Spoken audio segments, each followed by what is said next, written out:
மீண்டும் வேகமாக பரவுகிறதா கொரோனா?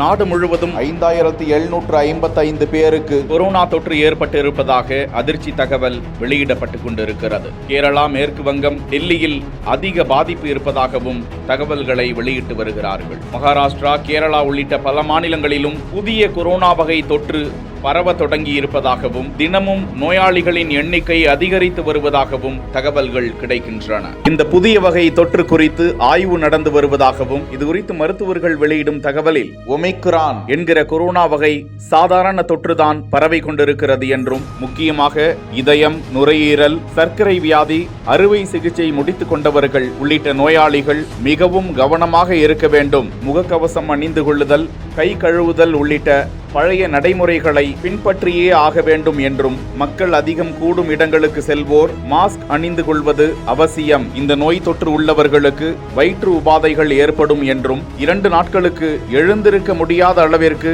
உடல் சோர்வு ஏற்படும் என்றும் மருத்துவர்கள் தகவல்களை வெளியிட்டிருக்கும் நிலையில் மக்கள் எச்சரிக்கையுடன் இருக்க வேண்டும் என பொது சுகாதாரத்துறை அறிவிப்பை வெளியிட்டிருப்பது குறிப்பிடத்தக்கது.